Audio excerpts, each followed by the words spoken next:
Man Google kartadagi eng qo'rqinchli joylarga kiraman. Videoni albatta yuragi bo'lsa ko'rmasa, hozir ko'rsatilgan lokatsiyalarimiz sizlarni aniq hayron qoldiradi. Masalan, Google kartaga The Catacombs of Paris deb yozadigan bo'lsangiz, Parijdagi eng qo'rqinchli kalla suyaklardan yasalgan muzeyni ko'rsangiz bo'ladi. Masalan, mana bu joyda mana odamcha rasmiy bosadigan bo'lsangiz, mana shu shahar ichidagi lokatsiyalarga o'tsanglar bo'ladi. Mana bu joyda nuqtacha bor ekan, bosamiz, ozgina kompyuterim qotdi, chunki ekran zabisan qotdi, ham Google karta ishlatdi, e'tibor qilmaysizlar.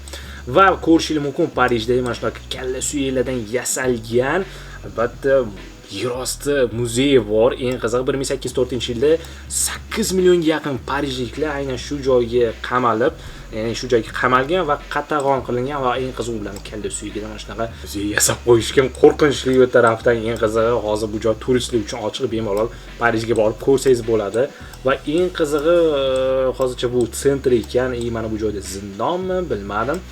Butun atrof mana shunaqa kalla suyaklar bilan o'ralgan. Qanaqadir g'alati. Kelinglar orqaga qaytamiz va boshqa joyga o'tib ko'ramiz muzeyni. Xo'p, sal yaqinlashtiraman. Mana bu sentrga o'tamiz. Nuqtachasiga bosadigan bo'lsanglar ichkariga kirgizadi sizlarni. Xo'p, bu joyda nima ekan? Yana qanaqadir yerosti yo'liga tushib qoldik. Ko'rayotgan bo'lsanglar, mana 1804-yil aynan shu joyda qatag'on bo'lgan, juda katta qatag'on va har biridan qaranglar, kalla suyaklar, odamni qo'llarini suyaklarmi, g'alati voобще. Qo'rqinchli, haqiqatan ujus kinolar bo'ladi, xuddi shunaqa yasalgan. Mana bu joyda qamoqxona bor ekan, eng qizig'i. Oh my god, juda qo'rqinchli. Krestik turibdi. O'zi juda katta joy emas ekan, mana bu hovlisiga ham o'tib ko'rsak bo'lar ekan. Mana shu hovlisiga ham o'tib ko'ramiz. Kanalimiz shu paytgacha 90% inson obuna bo'lmasdan turib kuzatayotgan ekan. Hozirroq podpisatsiya knopkasini bosib kanalga obuna bo'lib qo'ying. Bu tezroq 50 mingta, 100 mingta bo'lishimizga sizdan yordam bo'ladi. Mana shuncha odam turibdi aynan shu muzeyga kirish uchun 2017-yilda olingan ekan. Oho, o'chirdi qaranglar. Va bu joyda o'sha muzey ichkarisi yoki ekraningizdagi mana shu tekstni Google karta yozadigan bo'lsangiz, siz arvoh shahari ko'rsangiz bo'ladi. Qo'rqchoqlardan iborat bo'lgan arvoh shahar. Eng qiziq, mana bu joyda ko'rib turgan bo'lsangiz, butun uy ichiga shunaqa qo'rqchoqlar ilingan. Kechasiga kelsangiz, bu joy aniq qo'rqinchli, chillagan ovozlar, arvohlar. Xuddi shunaqa joy, mana orolcha. Orolcha emas, kichkina shu o'rmoncha ichida shunaqa qo'rqchoqlar ilingan daraxtzorni ko'rish mumkin. Eng qizig'i, biz boshqa lokatsiyaga o'tib ko'ramiz. Mana shu joydagi lokatsiya bosib ko'raman. Restiklar bor, qaranglar, tom ichigacha qo'rqchoqlar. Juda qo'rqinchli. Bilmayman nimaga bunaqa shahar qilingan, o'zim ham qiziq, ochig'i aytaman. To'g'risi, buni tarixini tushunmadim. Bu joy Meksikada joylashgan, shu sababli ham Meksika bayrog'ini ko'rish mumkin. Va eng qiziq, har xil odamlar kelib bu joyni tomosha qilishadi va rasm esa ancha yillar oldin olingan, ya'ni deyarli 10-15 yil oldin.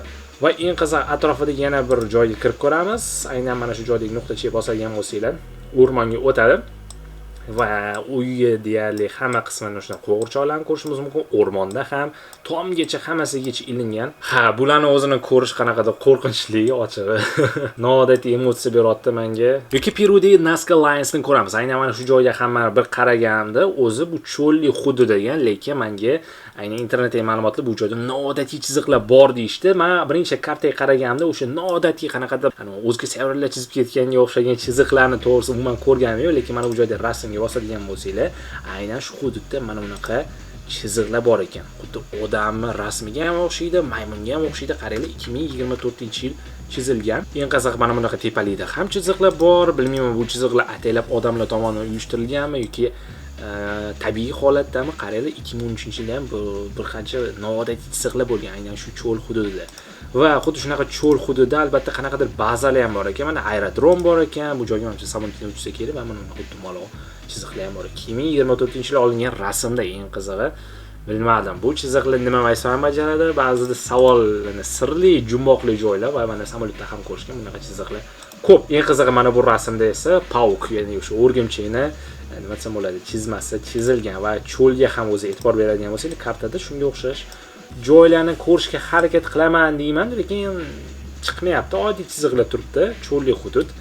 Qir'adab desa ham bo'ladi, atrofida deyarli hech balo yo'q. Balkim bu joylarda bir paytlar qanaqadir daryolar bo'lgan bo'lishi ham mumkin va bilmadim, sirli joy, qiziqdek tuyuldi. Albatta qidirib sinab ko'rish kerak va eng qizig'i nomi Linus de Nazca ekan. Hozirlarga yanada qo'rqinchli g'alati joy ko'rsataman. Esingizda bo'lsa, kalla suyidan yasalgan muzey ko'rsatdim. Endi kalla suyidan yasalgan o'sha cherkov bor ekan. Sadlik Ossuary deb yozadigan bo'lsanglar, mana shu joy paydo bo'ladi va biz aynan shu joyga kirishga harakat qilamiz. Demak, ichiga bosaman va cherkov ichiga kiramiz. Cherkovda mana shu kalla suyidan yasalgan dekoratsiyalar bor ekan. Qaranglar, qo'rqinchli lekin tepada kalla suylar bosib qo'yilgan, xuddi oddiy holatga o'xshab ilib qo'yishgan va bu joyda shu har xil turistlar ham ko'rib turishimiz mumkin. Bu joyda yana bilmayman nimaga va mana bu joyda yanada juda ko'p suylar.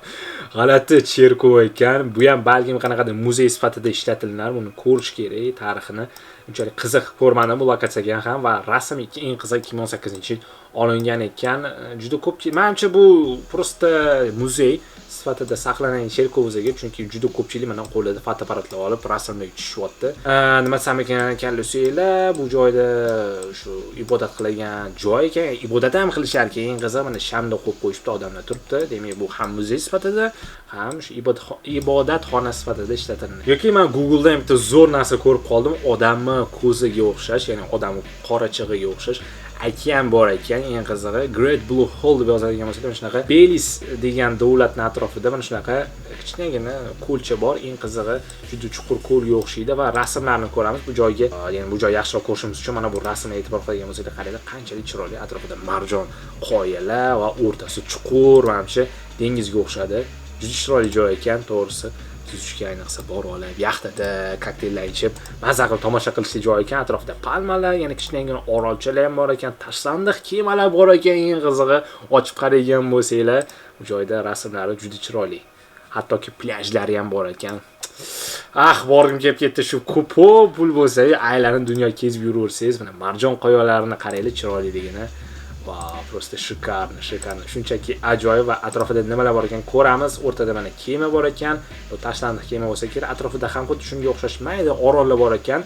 Marjon qoyali va o'zi mana shu joy, mana shu ko'zchali joy, yana bitta orol ichida ekan. Eng qizig'i, qaranglar, atrofida yana bitta orollarni shu tashkillashgan joy bor ekan. Orollar tizmasi.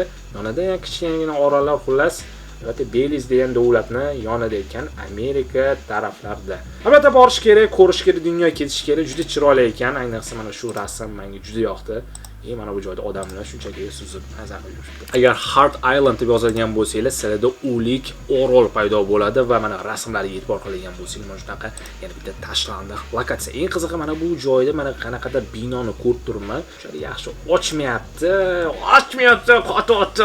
Asabim uzilib ketyapti. Mayli, davom etaman. Albatta, mana bu joyda zavod, fabrika bo'lgan, balki nimadir ishlab chiqargan bo'lishligi ham mumkin, qaranglar. Demak, bu ancha yildan beri mana shu orol tashlandiq bo'lib yotadigan o'xshayapti. 2008-yil ham xuddi shunaqa ahvolda bo'lsa, demak hozir ham xuddi shunaqa ahvolda. Mana o'sha zavodning yoni, mana bu joyda bino, ham 2008-yilda olingan.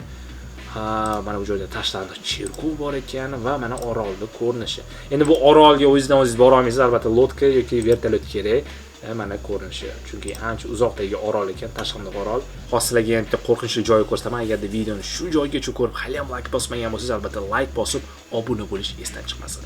Xullas, sizlar Jazzland deb Google yozadigan bo'lsangiz, Google kartaga mana shunaqa joy ochiladi va bizda tashlandiq park chiqadi. Va eng qizig'i, mana bu joyda 3D degan joyga bosadigan bo'lsangiz, 3D degan knopkani bosadigan bo'lsangiz, sizlar parkni 3D formatda ko'rsangiz bo'ladi. Men yaqinlashtiraman, maksimal harakat qilaman buni qotirmaslikka va ko'rishingiz mumkin park shunaqa tashlandiq holatda. Buni yaqinroq qiladigan bo'lsangiz, mana parkni ko'rishimiz mumkin. Bu joyda charxbalagi bor ekan, attraksionlar hammasi tashlandiq qolgan. Xullas do'stlar, bugungi videomiz shu joyda o'z nihoyasiga yetadi. Men Google'dagi, mana shu Google kartadagi eng qo'rqinchli, eng sara hali ko'pchilik umuman ko'rsatmagan lokatsiyani sizlarga ko'rsatib berishga harakat qildim. O'ylaymanki, qiziq bo'ldi.